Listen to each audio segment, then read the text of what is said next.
Shepard.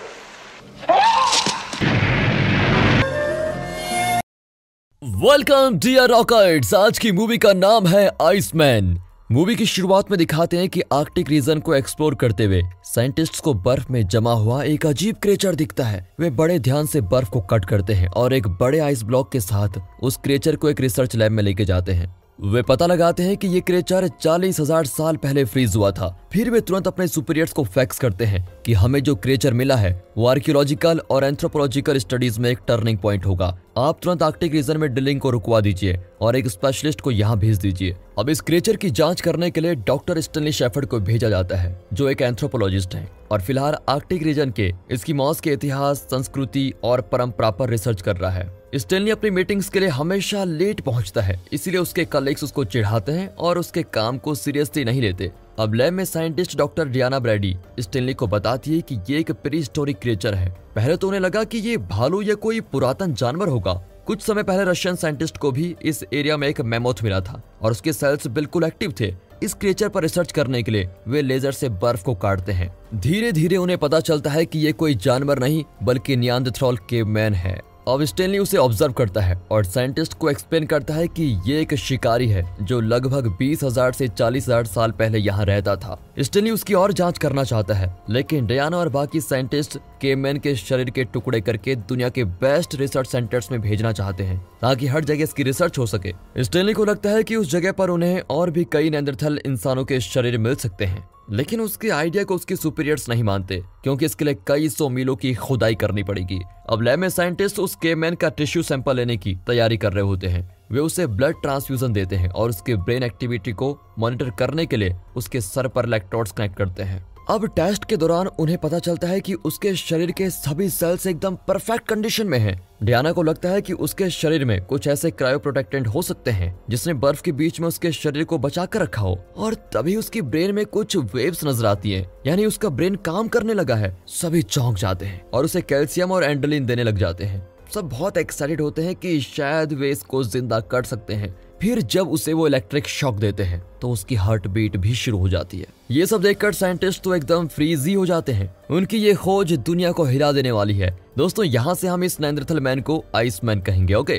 तभी सच में Iceman में जान आ जाती है। मास्क वाले अजीब लोगों को देखकर वो एकदम घबराने लगता है। फिर वो उसको नींद की दवाई देने जाते हैं, लेकिन वो डर के मारे बहुत रेजिस्ट करता है। स्टैनली अपना मास्क वगैरह उतारकर उसको अपना चेहरा दिखाता है। तब जाकर आइसमैन शांत होता है और वे उसको नींद की दवा लगाने लग जाते हैं। फिर एक कमरे में जाकर इस रिसर्च के बारे में वे डिस्कस करते हैं और उन्हें यकीन है कि इस खोज के लिए उन्हें नोबेल प्राइज तो जरूर मिलेगा। आर्कटिक की टीम अब एक तरह के क्रायो प्रोटेक्टेंट पर स्टडी कर रही होती है जिसकी मदद से वे कैंसर पेशेंट्स को फ्रीज कर सकते हैं, और जब इंसान कैंसर की दवा बना लेंगे तो उन्हें अनफ्रीज कर सकेंगे। अब आइसमैन की बदौलत उन्हें पता चल गया है कि क्रायो प्रोटेक्टेंट की मदद से वे कई हजार साल इंसान के शरीर को फ्रीज कर सकते हैं, और जब जरूरत पड़ेगी तो उन्हें अनफ्रीज कर देंगे। इंसान लगभग अमर ही हो जाएगा। इन्हें तो खुशी हो रही है, लेकिन ये बड़ा खतरनाक आइडिया है ना। स्टैनली इनके आइडिया से सहमत नहीं होता। वो कहता है कि इतना उछल कूद भी अच्छा नहीं है। इंसान को हमेशा के लिए जिंदा रखना बेवकूफी है। पहले से हमारी आबादी को कंट्रोल करना मुश्किल हो रहा है। फिलहाल वे इस बारे में मीडिया रिपोर्टर्स को कुछ नहीं बताने का फैसला करते हैं। अगर उन्हें पता चल गया तो वे आइसमैन को टीवी शो का स्टार या एड का मॉडल बना देंगे। स्टैनली बहुत रिक्वेस्ट करता है कि मुझे आइसमैन को प्राकृतिक पर्यावरण में स्टडी करने का मौका दीजिए प्लीज। इस तरह हम प्रीहिस्टोरिक वर्ल्ड के बारे में और जानकारी पा सकते हैं। डियाना उसकी बात मान जाती है। अब आइसमैन के लिए एक प्राकृतिक माहौल तैयार किया जाता है। वो जगह पेड़ पौधों और जानवरों से भरी होती है। आइसमैन उसमें शिकार वगैरह करके अपने खाने का इंतजाम कर सकता है। अगले दिन आइसमैन अपने नॉर्मल माहौल में उठता है और कुछ फल तोड़ता है। फिर फल का जूस निकालकर उसको पीता है। एक पक्षी को उसके घोंसले से उड़ाकर उसके अंडे चुराकर खाता है। शाम को वो पत्थरों की मदद से आग तैयार करता है और अपना खाना पकाता है, बिल्कुल जैसे वो करते ही हैं। फिर अगले दिन वो झरने में नहाकर शिकार पर निकल जाता है। बड़ी ही चालाकी से वो जंगल में एक सुअर को मार डालता है। फिर वो मछली पकड़ने जाता है, लेकिन वहाँ के पाइप को सांप समझकर उसे खाने की कोशिश करता है, पर वो उसको काट नहीं पाता। वो देखता है कि ये चीज पत्थरों के बीच तक जा रही है। वो उसको फॉलो करके एक मेटल डोर तक पहुंचता है। वो दरवाजा तोड़कर अंदर जाता है तो वहाँ पर कई लैब असिस्टेंट्स और जानवर होते हैं। वहाँ कई पिंजरे भी होते हैं। कुछ साइंटिस्ट डर के मारे पिंजरों के पीछे खड़े दिखते हैं। वे तुरंत वहाँ का रास्ता बंद कर देते हैं ताकि आइसमैन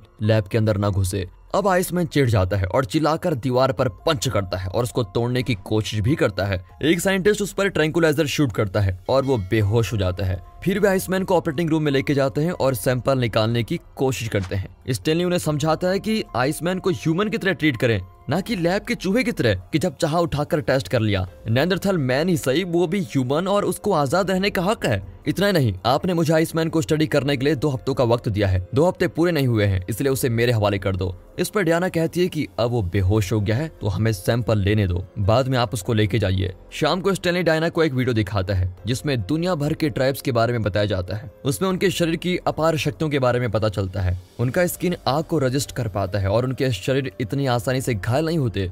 अब स्टैनली एक्सप्लेन करता है कि इनके लाइफ और कल्चर को स्टडी करके हम पता लगा सकते हैं कि ह्यूमन बॉडी को किस हद तक खतरनाक माहौल में एडेप्ट किया जा सकता है। ये सुनकर और देखकर डायना कन्विंस हो जाती है और स्टैनली को आइसमैन से बात करने का मौका दे देती है। स्टैनली फिर बिना किसी वेपन और प्रोटेक्टिव सूट के आइसमैन से मिलने जाता है। स्टैनली को देखते ही आइसमैन उसे भगाने की कोशिश करता है। स्टैनली को भी वैसे डर लगता है कि वो करने क्या वाला है, पर वो हिम्मत करके आइसमैन के पास जाता है। आइसमैन को भी अब थोड़ा विश्वास होता है कि स्टैनली उसका दुश्मन नहीं, शायद दोस्त है, इसलिए वो स्टैनली को अपने पास आने देता है। आइसमैन स्टैनली को ध्यान से देखता है, फिर उसे नीचे गिराकर स्टैनली की जांच करता है। वो देखता है कि स्टैनली उसके लिए अजनबी जरूर है लेकिन खतरनाक नहीं है। ये तो मेरी तरह दिखता है। ये जानकर आइसमैन को तसल्ली होती है और वो स्टैनली से बात करने की कोशिश करता है। वो अपने सीने पर हाथ रखता है और अपना नाम क्रायो बताता है। उसे बात करता हुआ देख स्टैनली खुश होता है और उसे अपना नाम बताता है। वो स्टैनली का नाम प्रोनाउंस करने की बड़ी अच्छी कोशिश करता है और जल्द ही सीख भी जाता है। क्रायो की छाती पर एक निशान बना होता है जो कि एक बड़े पक्षी की तरह दिखता है।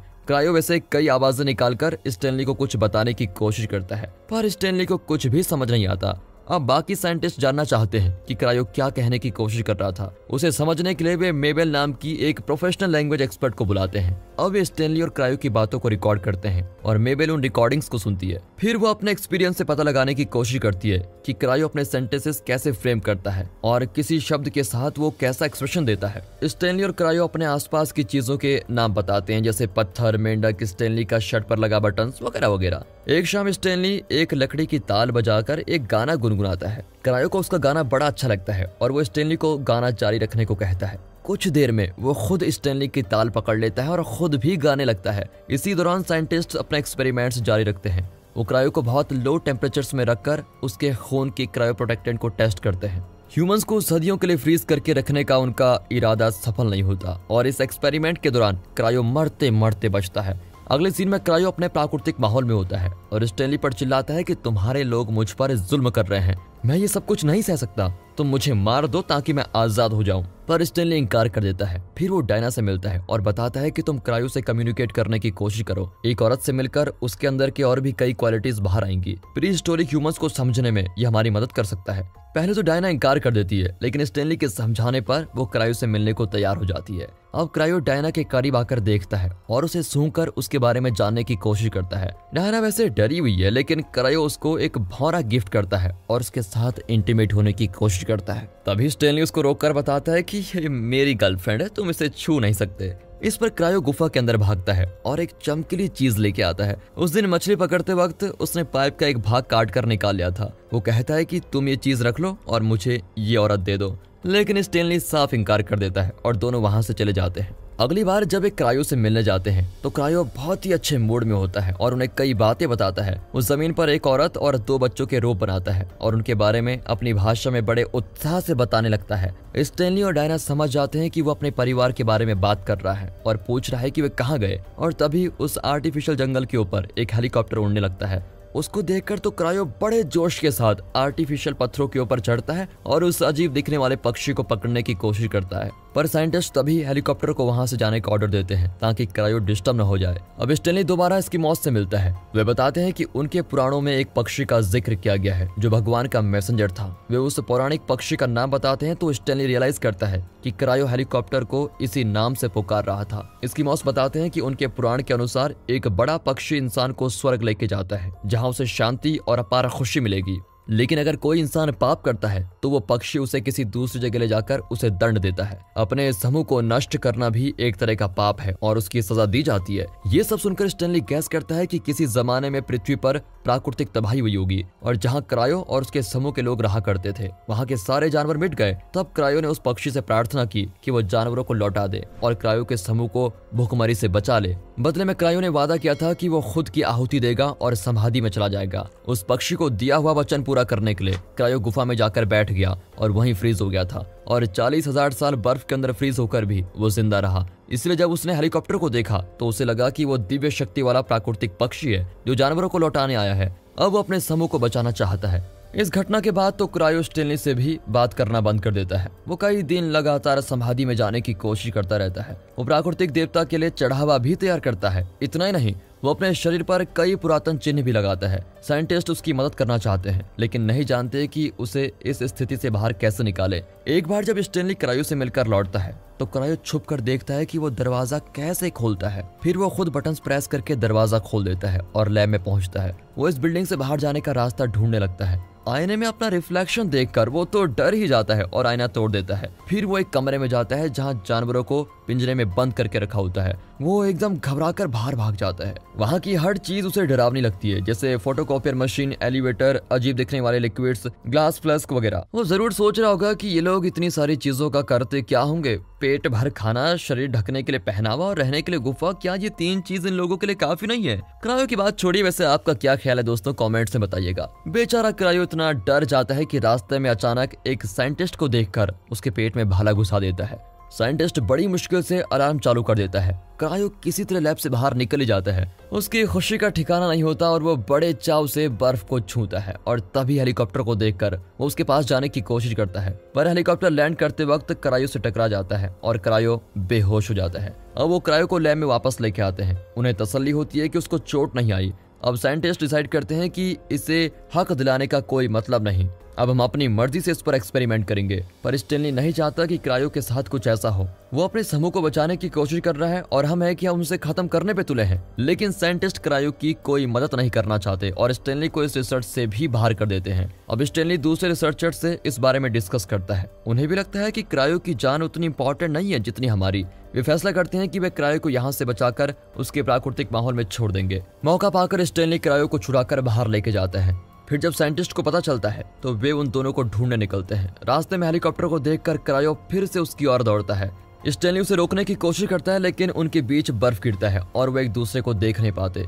इतने में हेलीकॉप्टर नीचे आता है और क्रायो उसको लेके जाता है। एक पायलट क्रायो को अंदर ले जाने की कोशिश करता है लेकिन क्रायो का इरादा कुछ और ही है। वो खुश है कि उसने अपने देवता को देख लिया और अब वो अपनी जान की बलि चढ़ाने के लिए बिल्कुल तैयार है। वो अपनी पकड़ छोड़ देता है और एक स्माइल के साथ नीचे गिरने लगता है। ये देखकर स्टैनली बड़ा दुखी होता है पर उसे खुशी भी होती है कि आखिर क्रायो को उसकी आजादी मिल गई। और दोस्तों इसी के साथ ये मूवी यहाँ पर खत्म होती है। दोस्तों अगर आपको मूवी यूनिक लगी हो, अच्छी लगी हो, एक्सप्लेनेशन अच्छा लगा हो, वीडियो को लाइक कीजिए और चैनल को सब्सक्राइब कर दे। बाकी मिलते हैं अगली वीडियो में, तब तक के लिए गुड बाय, अपना ख्याल रखिएगा and finally thanks for watching.